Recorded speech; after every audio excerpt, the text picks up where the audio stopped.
El tema de hoy es la locura de la predicación. La locura de la predicación. Recordamos que estamos compartiendo una serie de mensajes en la carta de Primera de Corintios. De Primera de Corintios. Estamos ahí compartiendo una serie de mensajes de esta carta completa. Así que yo quisiera, antes de entrar a lo que vamos a compartir hoy, refrescar la memoria del sermón pasado para aquellos que no pudieron estar con nosotros. El sermón pasado estuvimos hablando, basando en los versículos 10 al 17, con el tema ¿está dividido Cristo? ¿Acaso está dividido Cristo? Y pudimos ver cómo en la iglesia de Corintios se habían repartido como facciones de grupos, y Pablo fue informado por los de Cloé de que había grupos dentro de la iglesia. Uno decía que era de Cefa, otro decía que era de Apolo, otro decía que era de Pedro, otro decía que era de Pablo y otro decía que eran de Cristo. Y Pablo, cuando se entera de la situación, entonces le escribe con esta pregunta: ¿está dividido Cristo? Y recuerdo que nosotros hacíamos énfasis en el versículo 9, donde el apóstol Pablo le recordaba a los corintios de que Dios era fiel, por el cual ellos habían sido llamados con un llamamiento eficaz, y que al mismo tiempo ese llamamiento fue a la comunión con su Hijo Jesucristo. Entonces, si ustedes están en comunión con Cristo, están unidos a Cristo, y Cristo es la cabeza de su iglesia, la iglesia es su cuerpo, entonces, ¿está acaso dividido Cristo? De ninguna manera. ¿Cómo ustedes entonces están planteando esa situación? ¿Cómo están ustedes dividiéndose en facciones? Y recuerdo que el domingo pasado, a la hora de aplicar el sermón, una de las aplicaciones fue que nosotros estamos llamados a orar por la unidad. Como iglesia local estamos llamados a orar por la unidad, a fomentar la unidad, a promover la unidad dentro de la iglesia. A una magnitud que cerramos con Juan 17, que Jesús en su oración sacerdotal decía: Padre, que sean uno como tú y yo somos uno, y así el mundo sabrá que tú me enviaste. Y recuerdo que en esa aplicación decíamos que cuando hay unidad dentro de una iglesia, esa unidad predica a aquellos que están en tinieblas. Amén. Predica a aquellos que están en tinieblas. Recuerdo que enfatizábamos en el Salmo 133, que dice el salmista: mirad cuán bueno y cuán delicioso es habitar los hermanos juntos en armonía. Es como el buen óleo que desciende sobre la barba de Aarón, y baja hasta el borde de su vestidura como el rocío del Hermón, porque allí envía Jehová bendición y vida eterna. ¿Pero cuándo? Cuando hay unidad y hay armonía. Y que la unidad repercuta no solamente dentro de la iglesia, sino también en la familia, en el trabajo, en el matrimonio. Donde no hay unidad, hermano, si no hay unidad, entonces hay desunión. Y si no hay desunión, entonces eso quiere decir que cada cual anda con su propia agenda. Recuerdo que enfatizábamos un comentario que hace un comentarista, valga la redundancia, llamado Simon Kikimake, de que países como estos fomentan la individualidad. Y en la aplicación enfatizábamos que nosotros no podemos ser promotores del individualismo. No. El cristiano está llamado a vivir en comunidad. En comunidad. No fomentar el individualismo. Porque aquí nadie tiene una isla particular. Nadie ha sido llamado para andar como llanero solitario, no. Cuando el Señor nos trajo de la tiniebla a su luz admirable, Él nos inserta en el cuerpo de Cristo, nos inserta en la iglesia universal de Cristo, pero nos envía a una iglesia local, y en esa iglesia local estamos nosotros llamados a fomentar la unidad. Y nosotros hacíamos una metáfora de Salmo 133, que cuando ese aceite era vertido en aquella persona que iban a ser ungidos para una posición especial para servir al Señor, ese aceite tenía algo aromático. Cuando se vertía, el lugar donde estaba perfumaba ese lugar. Hermano, cuando hay unidad dentro de una iglesia, eso perfuma. Sí. Cuando hay unidad en un matrimonio, eso perfuma. Y no solamente el matrimonio bendecido, también los hijos son bendecidos. Amén. Cuando hay unidad en un trabajo, es un ambiente favorable. Amén. Y tú y yo estamos llamados a promover la unidad del cuerpo de Cristo. Amén. Ahora, en el día de hoy, nuestro texto será del versículo 18 hasta el 25, hablando el apóstol Pablo de la locura de la predicación. Y para esto yo quisiera que nosotros compartamos varios puntos, porque como decíamos el domingo pasado, del capítulo 1 al versículo 10 hasta el capítulo 3, versículo 23, el tema principal es la división. Al final, en la aplicación, nos vamos a dar cuenta qué tiene que ver este tema con la división de la iglesia. ¿Qué tiene que ver este tema con la división de la iglesia? Entonces, vamos al texto, mantengamos la Biblia encendida o abierta en el texto. Capítulo 1, versículo 18 hasta el 25. Y vamos a considerar 4 puntos en este texto. El primer punto está basado en el versículo 18 y es una pregunta: ¿qué es la palabra de la cruz para los que se pierden y para los que se salvan? O sea, el evangelio. ¿Qué es el evangelio para los que se pierden y qué es el evangelio para aquellos que se salvan? Bueno, el apóstol Pablo responde la pregunta y dice el verso 18 del capítulo 1: porque la palabra de la cruz es locura a los que se pierden y para los que se salvan, esto es, a nosotros es poder de Dios. Porque la palabra de la cruz es locura a los que se pierden, pero a los que se salvan, esto es, a nosotros es poder de Dios. Algo interesante que Pablo le está escribiendo a los corintios, pero él se incluye en el grupo de los que se salvan.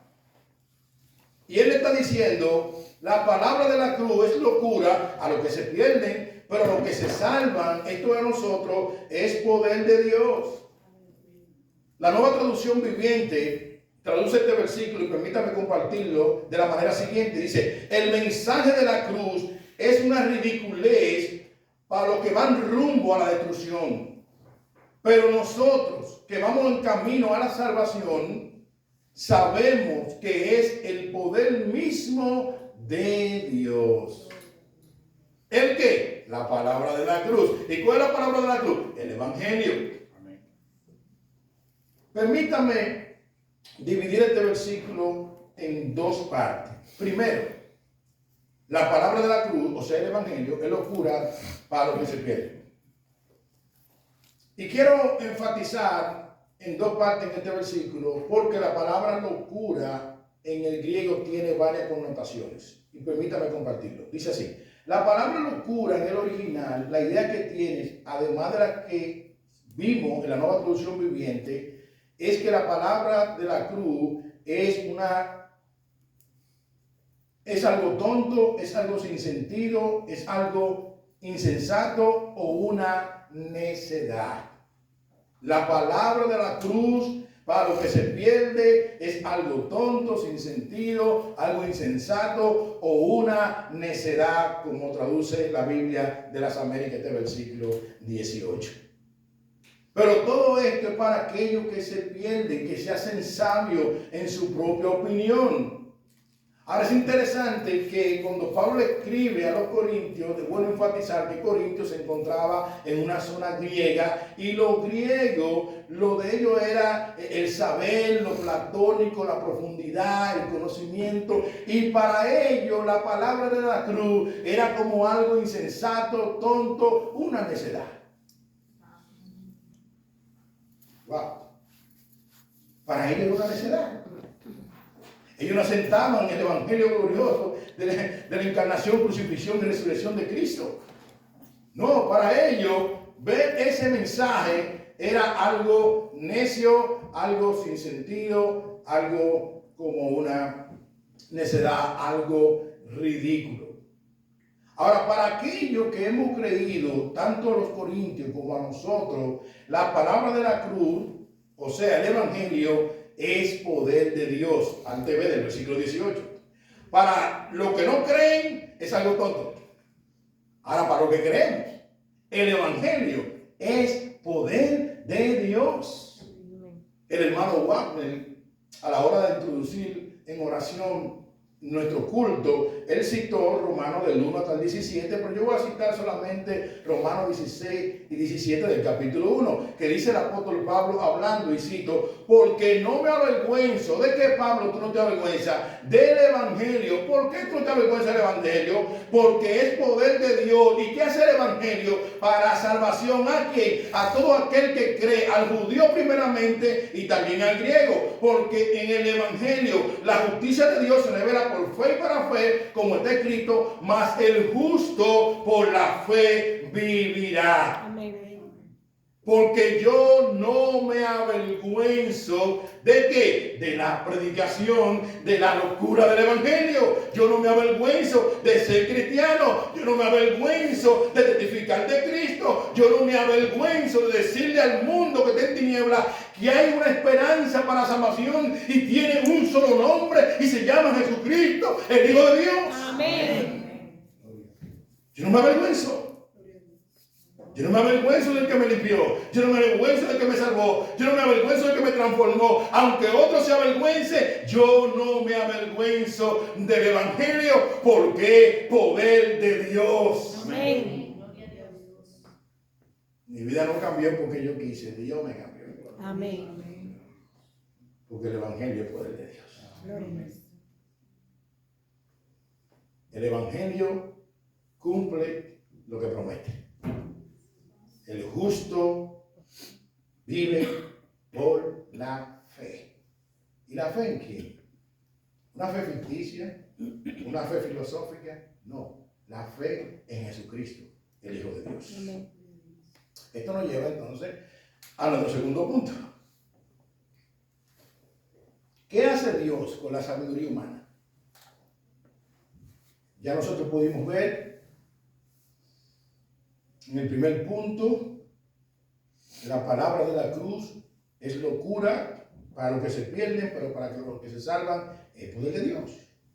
Ahora, ¿qué hace Dios con la sabiduría humana? Versículos 19 y 20 dice: pues está escrito, destruiré la sabiduría de los sabios y desecharé el entendimiento de los entendidos. ¿Dónde está el sabio? ¿Dónde está el escriba? ¿Dónde está el disputador de este siglo? ¿No ha enloquecido Dios la sabiduría del mundo? La Nueva Traducción Viviente cita estos dos versículos y permítame también compartirlo. Dice: como dicen las Escrituras, destruiré la sabiduría de los sabios y desecharé la inteligencia de los inteligentes. Así que, ¿dónde deja eso a los filósofos? ¿O a los estudiosos y a los especialistas en debate de este mundo? Dios ha hecho que la sabiduría de este mundo parezca una ridiculez. Wow. Wow. Comentan algunos estudiosos, y cito: la palabra filosofía viene de dos palabras griegas: fileo, que significa amar, y sofía, que significa sabiduría. Los griegos amaban la sabiduría y se enorgullecían de su sabiduría y entendimiento. Pero Pablo cita al profeta Isaías para decirle a la iglesia de Corintios que Dios hará perecer la sabiduría de los sabios. Y en un momento que Israel estaba siendo amonestado por Dios, por medio del profeta, le dice lo siguiente, y cito, Isaías 29:14, dice: porque perecerá la sabiduría de sus sabios y se desvanecerá la inteligencia de sus entendidos. Esta profecía, dice siguiendo nuestro estudioso, que tendrá cumplimiento definitivo cuando Cristo establezca su reino y toda la sabiduría humana perezca. Mientras lo que Dios hizo por medio de Cristo en la cruz trasciende la sabiduría humana, fin de la cita. ¡Wow! Lo que Dios hizo proveyendo a su Hijo para ser sacrificado por pecadores como tú y como yo, trasciende la sabiduría humana. Para los griegos esto era una insensatez, pero lo insensato de Dios, lo vamos a ver más ahorita, ha sido más sabio que la sabiduría humana. Henry Mahan comenta, y cito: ¿dónde está el sabio que se alaba por su conocimiento y sabiduría superior? ¿Dónde está el escriba y el erudito? ¿Dónde está el disputador de este mundo que obtiene su sabiduría no del Espíritu Santo, sino del entendimiento humano? Esto no han de estar entre aquellos que el Señor utiliza para ministrar el Evangelio, para guiar a su iglesia, ya que sin Cristo todas las ciencias son vanas. Sin Cristo todos los caminos llevan a la ruina y toda la sabiduría humana lleva a la necedad. Y solo en Cristo, oye bien amigo, hay salvación y vida eterna. Fin de la cita. Amén. Solo en Cristo hay salvación y vida eterna. Solo en Cristo hay esperanza. Wow. ¿Dónde está el sabio? ¿Dónde está el diputador? Solo en Cristo hay salvación y hay vida eterna. Esto nos lleva entonces a nuestro tercer punto. Entonces el punto.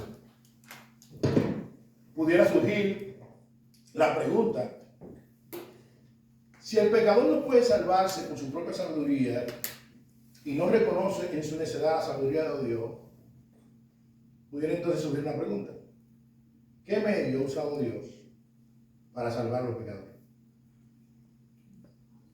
Y es interesante que prestemos atención, porque estamos viviendo un tiempo que lamentablemente aún muchas iglesias están buscando estrategia humana para llenar la iglesia. Están buscando filosofía humana.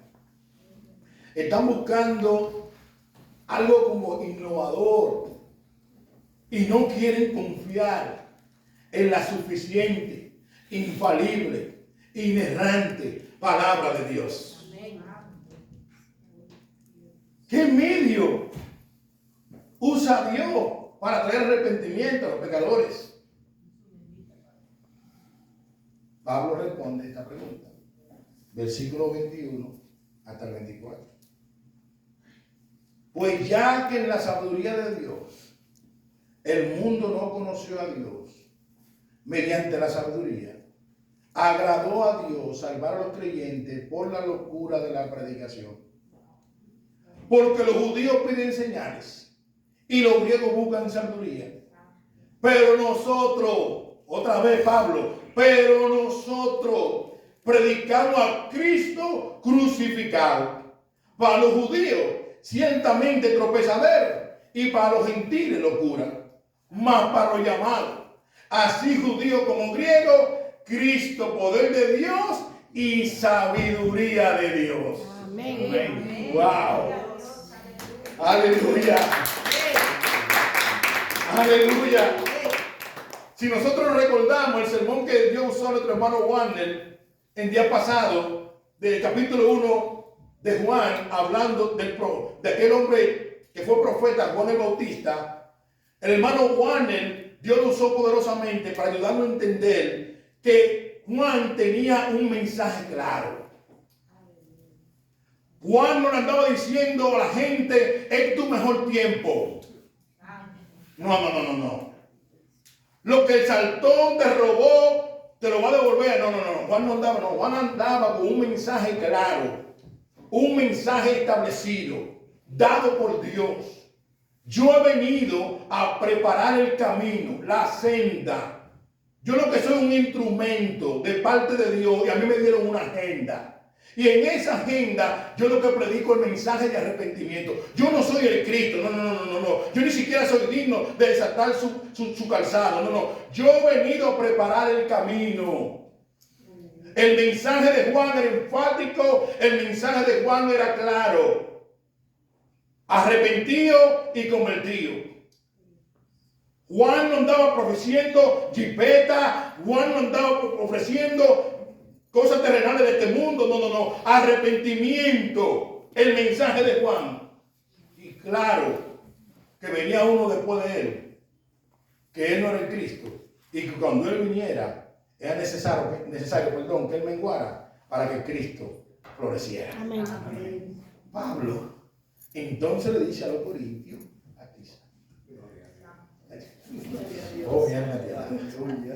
Pablo le dice a los corintios, pues ya que la sabiduría de Dios, el mundo no conoció a Dios mediante la sabiduría, agradió a Dios salvar a los creyentes. ¿Por qué medio, Pablo? ¿Por positivismo? ¿Por humanismo en el púlpito? No. Por medio de la predicación del Evangelio, que para los que no creen es algo tonto, era locura. Para los griegos era algo como inconcebible. Es que no puede ser que yo para ser salvo tenga que creer en un mensaje tan sencillo de poner mi confianza en aquel que se clavó en una cruz. Y ellos necesitaban algo de Platón, de Aristóteles. No. El mensaje del Evangelio, amigo, es sencillo. Cree en el Señor Jesús y será salvo. Amén. Pablo por eso le dice, le plació a Dios salvar a los creyentes por la locura de la predicación. ¿Y cuál es la locura de la predicación? El Evangelio. Ahora, los judíos pedían señales y los griegos buscaban sabiduría. Los judíos querían lo que mucha gente hoy quiere. Lamentablemente eso se está viendo en el día de hoy. Sí, que viene uno que levantó 10 gente de una casa de muerte. Ahí está la gente huyendo. No. Pero ese no es el mensaje del Evangelio. El mensaje del Evangelio es que hubo uno que siendo igual a Dios, Filipenses 2:5 en adelante, no estimó eso como cosa que aferrarse. Y se despojó de su gloria. Voluntariamente se vació de todos sus atributos. Y vino a este mundo en condición de hombre, fue obediente hasta la muerte y muerte de cruz. Y por medio de ese que murió en la cruz es que somos salvados. Ese mensaje. En ningún lado vemos a los profetas diciéndole a la gente, el Señor, este es tu mejor año ahora. No es un mensaje profético, ese mensaje no es apostólico, ni tampoco un mensaje cristocéntrico. Esas son la gente que están inventando con las Sagradas Escrituras.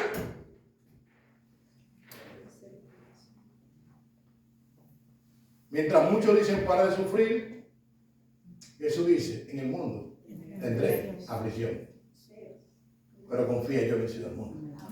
Pero vendré la aflicción. El cristiano no está exento a pasar un momento de dificultad. Pablo, hablando de los Filipenses, capítulo 1, versículo 29, dice, y cito, que a ustedes les ha sido concedido no solamente creer en Él, sino también padecer por la causa de Cristo. El padecimiento es parte del llamado del Evangelio. Si no, pregúntale a Cristo que fue crucificado, si no, pregúntale a Pablo que le volaron la cabeza, si no, pregúntale a Pedro que lo crucificaron boca abajo.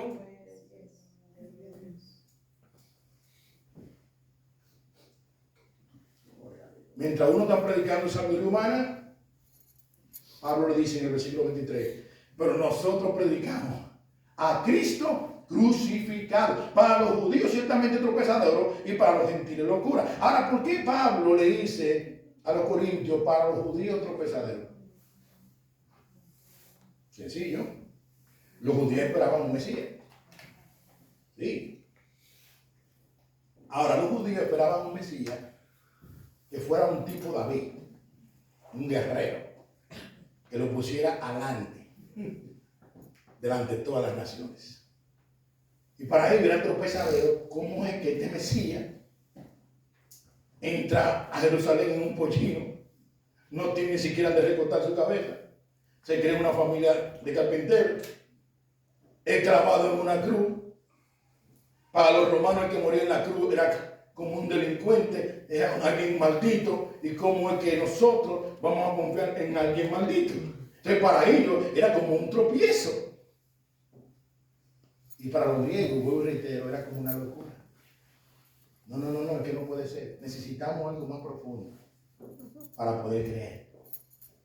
Y Pablo dice, verso 24, más para los llamados, así judío como griego, Cristo, poder de Dios y sabiduría de Dios. ¡Wow!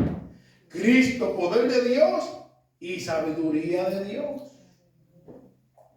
Dicen unos comentaristas, y cito, cuando el mundo con toda su sabiduría terrenal fracasó en conocer a Dios en su sabiduría humana, eso exaltaría al hombre. Dios orquestó salvar a pecadores mediante la predicación del Evangelio.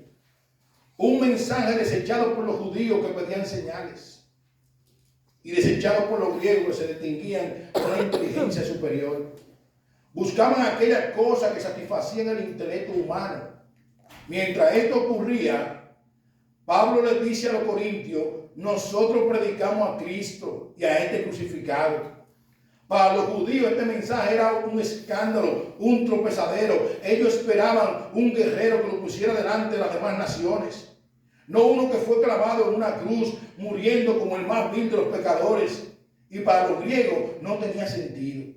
Era un absurdo confiar en un mensaje tan sencillo como el Evangelio para ser salvo. Pero para aquellos que creen, judío o griego, Cristo es poder de Dios. La conclusión que llegamos entonces es que hay dos grupos de personas.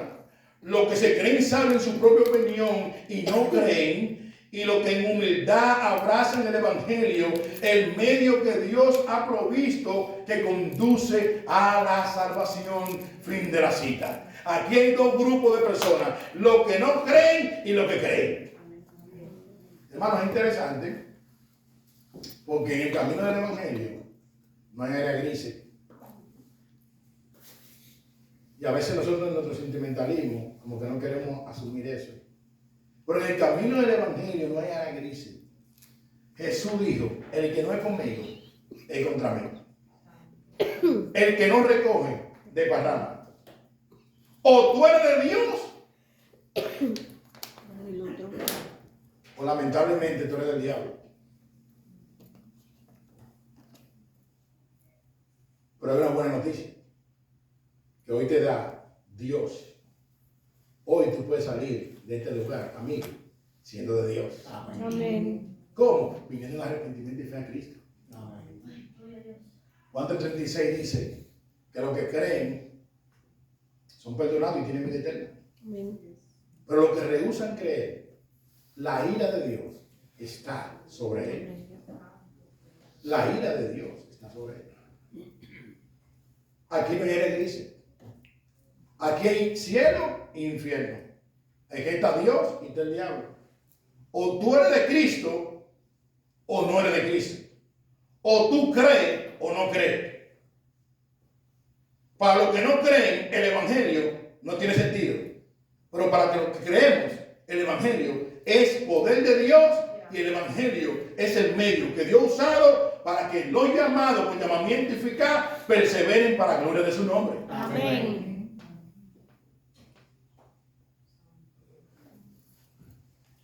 Amigo que está aquí, ¿en qué posición tú estás? ¿Tú eres de lo que cree? ¿O tú eres de lo que no cree? Pastor, yo creo. Bueno, el asunto es que a veces hay personas que pueden decir que creen, pero su vida no honra lo que ellos dicen que creen. Creer en Dios no es solamente decirlo de boca. Es que tu vida tiene que honrar lo que tú dices que crees. Todo ser humano según el Salmo 24, le pertenece a Dios por creación. Pero por adopción, solamente aquellos que creen en Cristo y vienen a Él en arrepentimiento y fe. Amén. Pastor, ¿y usted me puede comprobar eso? Sí. Juan capítulo 1, versículos 12 y 13 dice: a los suyos vino y a los suyos no la recibieron. Mas los que creen en su nombre, a eso le ha dado potestad, el derecho de ser llamados hijos de Dios, no engendrado de voluntad de carne ni voluntad de varón, sino de Dios. Amén. Amigos, si entraste aquí hoy siendo criatura, Dios te está dando la oportunidad que tú salgas de este lugar siendo hijo. Amén. Pero tiene que venir a arrepentimiento y fe a Cristo. Amén. Porque Cristo es quien te da el acceso al Padre. Amén. Cristo da acceso al Padre. Pablo le decía a los corintios que predicaba a Cristo y a este crucificado. Primera de Corintios 2, 1 y 2 dice: así que, hermanos, cuando fui a vosotros para anunciar el testimonio de Dios, no fui con excelencia de palabra o de sabiduría. ¿Y cuál fue el mensaje, Pablo, que tú le llevaste? Versículo 2. Pues me propuse no saber entre vosotros cosa alguna, sino en Jesucristo y a este crucificado. Efesios 1, 13 y 14 dice, y cito: en él también vosotros, habiendo oído la palabra de verdad. ¿Cuál es la palabra de verdad, Pablo? El evangelio de vuestra salvación, y habiendo creído en él, fuiste sellado con el Espíritu Santo de la promesa, que es la arra de nuestra herencia, hasta la redención de la posición adquirida para la alabanza de su gloria. ¿Cuál es la palabra entonces que nosotros estamos llamados a llevar al mundo? El evangelio. Esto nos lleva a nuestros 4 puntos para ir concluyendo y aplicar el sermón. 4 puntos. La provisión de Dios para salvar a pecadores es perfecta. Lo que Dios proveyó para salvar a pecadores es perfecto. Lo que entonces, si eso es así, según el versículo 25, hermano, no busquemos estrategia humana. Confiemos en el poder de la palabra. Amén. Mira lo que dice el verso 25. Porque lo insensato de Dios es más sabio que los hombres, y lo débil de Dios es más fuerte que los hombres. Dice la Nueva Traducción Viviente: ese plan, ¿cuál? El que Dios orquestó, ese plan ridículo de Dios es más sabio que el más sabio de los planes humanos. Y la debilidad de Dios es más fuerte que la mayor fuerza humana. Wow. Wow. William McDonald comenta y dice lo siguiente: en realidad, con Dios no hay ni locura ni debilidad. Pero el apóstol Pablo en este versículo lo que quiere transmitir, que aquello que a los ojos de los hombres parece locura de parte de Dios, es en realidad más sabio que los hombres, en lo más destacado de su sabiduría. Y lo que parece a los ojos de los hombres ser débil de parte de Dios, resulta ser más fuerte que aquello que los hombres puedan lograr. Fin de la cita. Wow. Wow.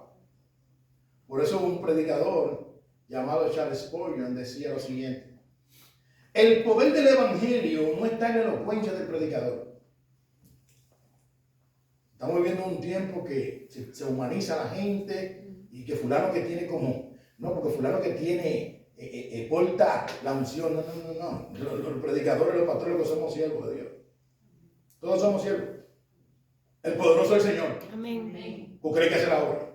Amén. Él fue que proveyó el medio de salvación. Nosotros que somos instrumentos. Después ellos dicen: el poder del evangelio no está en la elocuencia del predicador. Si es así, los hombres serían los que convertirían las almas. Tampoco depende de los conocimientos del predicador, pues de esa forma consistiría en sabiduría humana. Podemos predicar hasta que nuestra lengua se canse, hasta que se agoten nuestros pulmones y muramos. Pero nunca se convertirá un alma a menos que el Espíritu Santo use la palabra de Dios y dé el poder para convertir esa alma fin de la cita. Amén. Wow. Es el Espíritu Santo que convence de pecado, de justicia y de juicio. Dios proveyó, y lo que Dios proveyó para salvar a pecadores es perfecto. Amén. Es suficiente. No se trata de buscar estrategia. Por eso, para aplicar este sermón, quisiera compartir una sola aplicación y varios textos bíblicos para confirmar lo que yo le estoy diciendo. No se trata de inteligencia humana, no se trata de mi agenda, de lo que yo quiero hacer, no se trata del movimiento, de lo que ahora está ocurriendo, no. Se trata de que confiemos en el poder de Dios, que es su palabra. ¿Qué predicaron los apóstoles? El Evangelio. ¿Qué tenemos que nosotros predicar ahora como iglesia? El Evangelio. El Dios de ayer es el Dios de hoy. Amén. Y dice Pedro, séquese la hierba, marchítase la flor, todo pasará, mas la palabra de Dios permanece para siempre. Amén. Hay iglesias que están buscando estrategias y sabiduría humana para llenar la iglesia. Porque su inquietud es que la iglesia se llene. Bueno, el asunto está que la inquietud de una iglesia que quiera apegarse a la palabra, la inquietud debe ser formar discípulos de Cristo. Amén.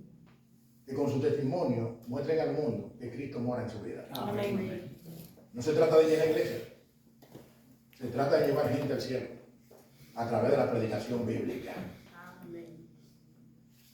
Hay iglesias buscando estrategia humana. Pero la iglesia de Cristo debe confiar en el poder del Evangelio, que es el medio que Dios usó y ha provisto para salvar a pecadores. Locura para los que se pierden, pero poder de Dios para los que se salvan. No es estrategia humana, iglesia. Recordemos esto en este sermón. El poder de la predicación de la palabra es de Dios. Y ahí la iglesia debe estar unida confiando en el Evangelio. Por ende, hago la pregunta, ¿qué tiene que ver este texto con la división? Bueno, que la iglesia tiene que estar unida, confiando en el poder de la palabra. Confiando en el mensaje que Dios nos dijo que nosotros tenemos que llevar. Por ejemplo, si hay una persona que pertenece a una iglesia local y lo que quiere es traer inventos, como ahora muchas iglesias están inventando, que ahora están acá bailando dembow y cosas en los altares. Un momentito. No. Estamos divididos. Porque ese no es el mensaje. Ese no es el mensaje. Ese no es el llamado de la iglesia. No fue a eso que Dios dejó la iglesia.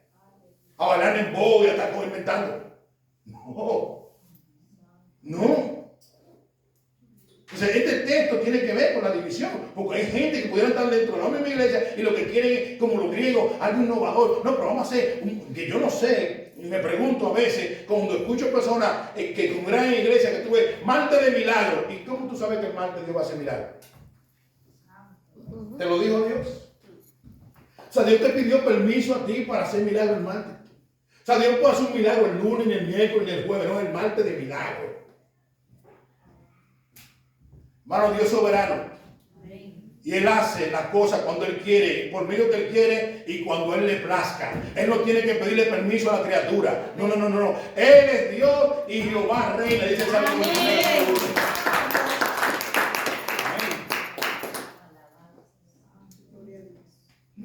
No, espérate, papá, que eso es un hijo. Y Dios antes de operar tiene que decirme a mí lo que va a hacer.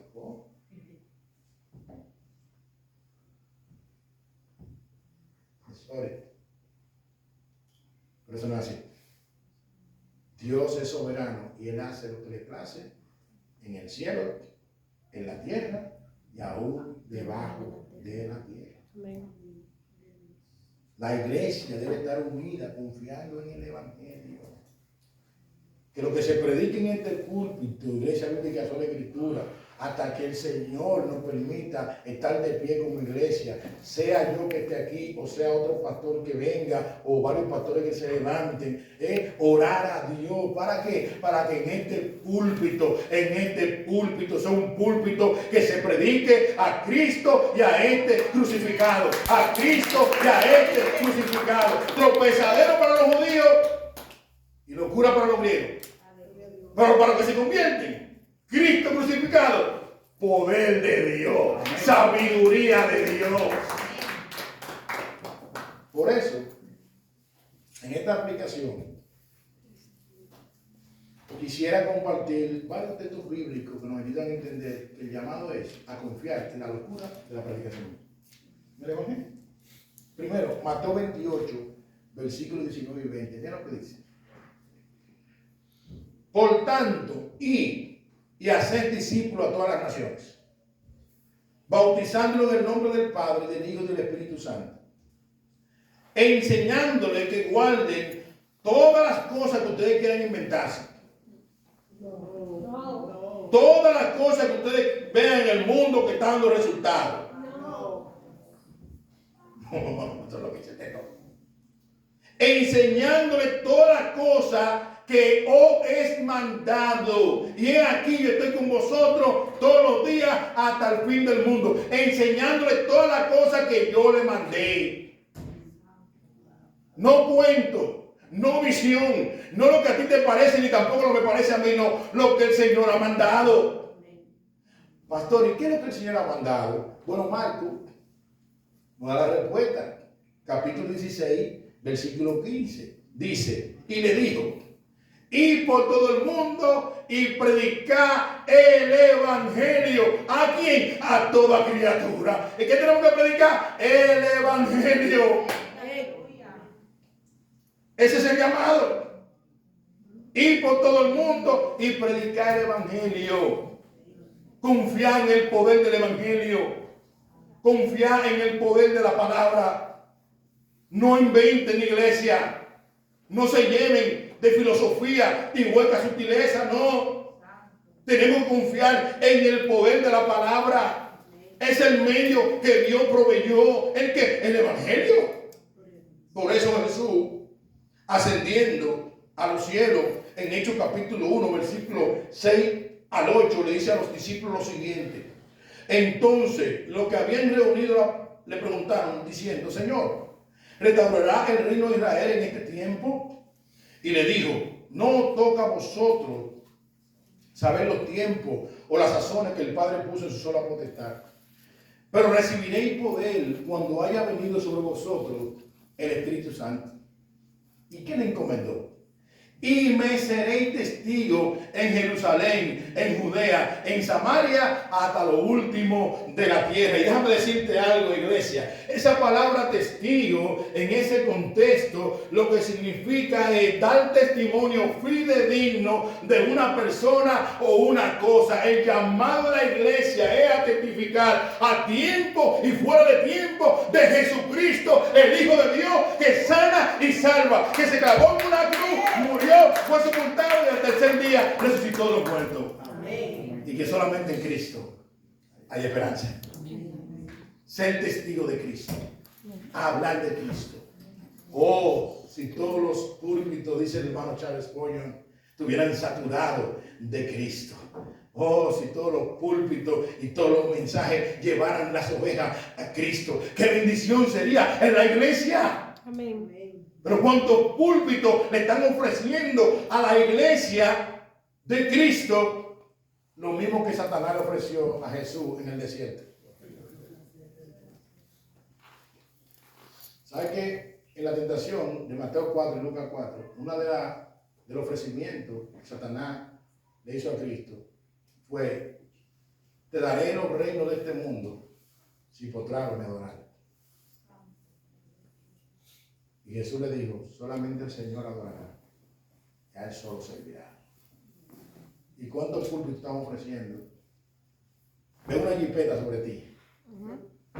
Prepárate que los taxis vienen ahora gordos. Vienen gordos. ¿Pero qué es el mensaje bíblico? No, eso no es el mensaje bíblico. No tiene que ver con la Biblia.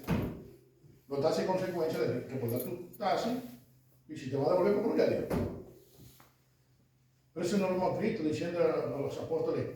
Pedro, mira, tú pescabas 5 peces, pero ahora que viniste a mí, mira, siembra 5, que ahora, cuando tú vayas a pescar, vas a cosechar 50. No, pues eso no se siente en la Biblia. Eso es el evangelio de la prosperidad que anda diciendo eso. Eso no tiene que ver con la escritura. No. Dice John Piper que el promotor del evangelio de la prosperidad es el diablo.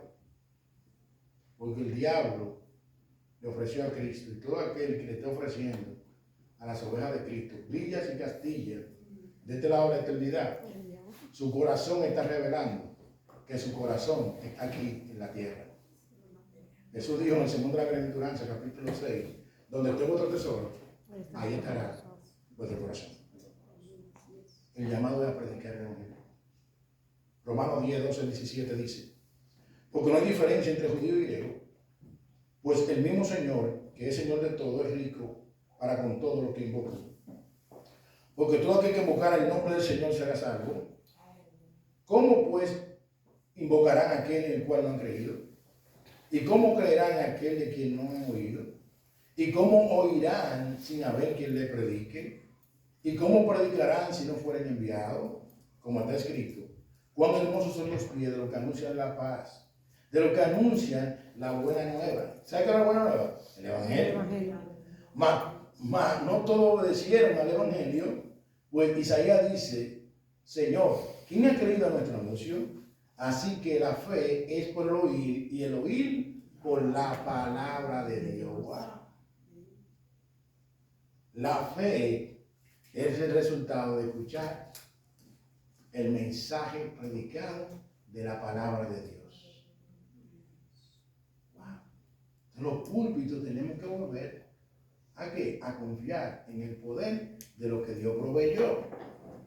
Segunda de Timoteo 4, 1 y 2 dice, y cito: te encarezco delante de Dios y del Señor Jesucristo, que juzgará a los vivos y a los muertos su manifestación en su reino, el que, Pablo, que predique la palabra, que inte a tiempo y fuera de tiempo, redarguye, reprende, exhorta con toda paciencia y doctrina, porque vendrá tiempo cuando no sufrirán la sana doctrina, sino que teniendo comezón de oír, se amontonarán maestros conforme a su propia concupiscencia. ¿Y qué harán estos maestros? Y apartarán de la verdad el oído y se volverán a las fábulas, a los cuentos, al entretenimiento.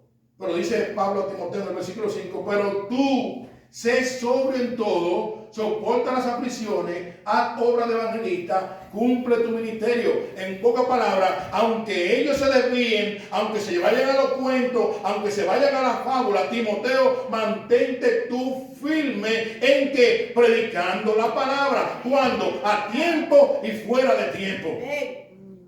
Pero apegado a la palabra, apegado al evangelio, confiando en el poder del evangelio, en el poder del evangelio, en el poder de la palabra. Y cierro con esto. Dice el escritor a los Hebreos, capítulo 4, versículo 12. Porque la palabra de Dios, ¿es qué?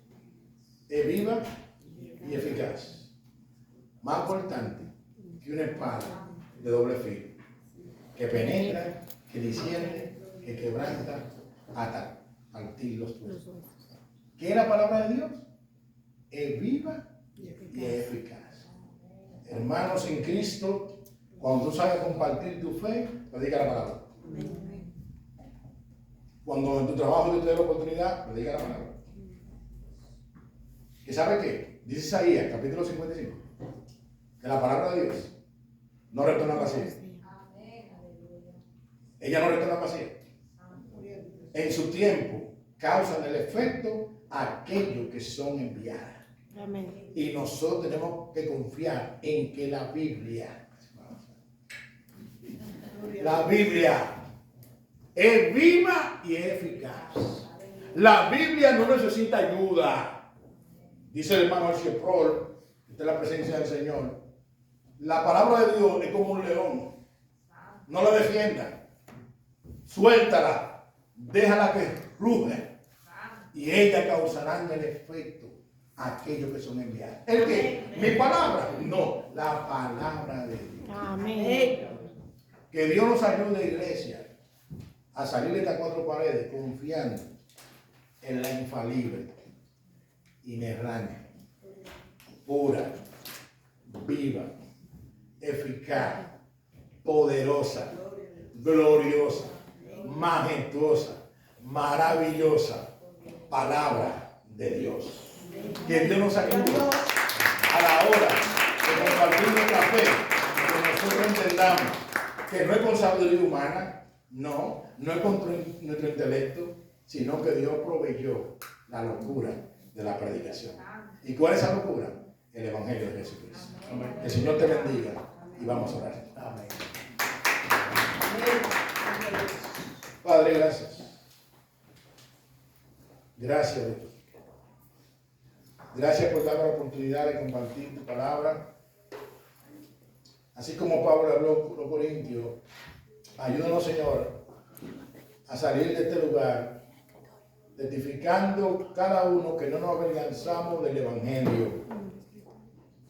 Al contrario, te damos gracias, Señor, que siendo nosotros vil pecadores, tú, Señor, nos convenciste de pecado, de justicia y de juicio por tu Evangelio.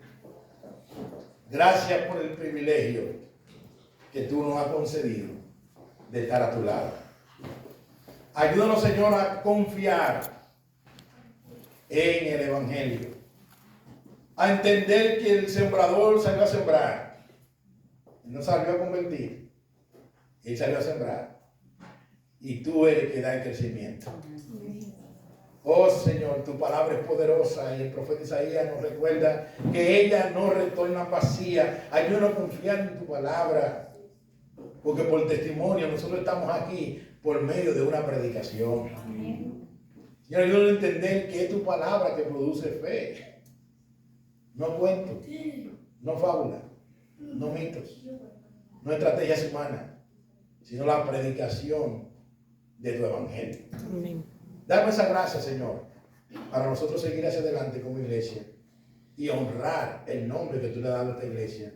Es una iglesia que nos fundamentamos en sola escritura. Amén. Dame esa gracia, Señor. Y ahora que vamos a pasar a entonar un himno antes de entrar a la Santa Cena, te ruego, oh Dios, que tú prepares nuestros corazones para hacer memoria de Cristo en esta tarde. Ayúdanos, Señor amado, a que a la hora de venir a tomar el pan podamos discernir el cuerpo y la sangre de Cristo, simbolizados por este vino y este pan. Usa a nuestra hermana María guiándonos en este himno y prepara, oh Dios, nuestros corazones para nosotros poder someternos a esta ordenanza. Son favores que te piden, Cristo Jesús.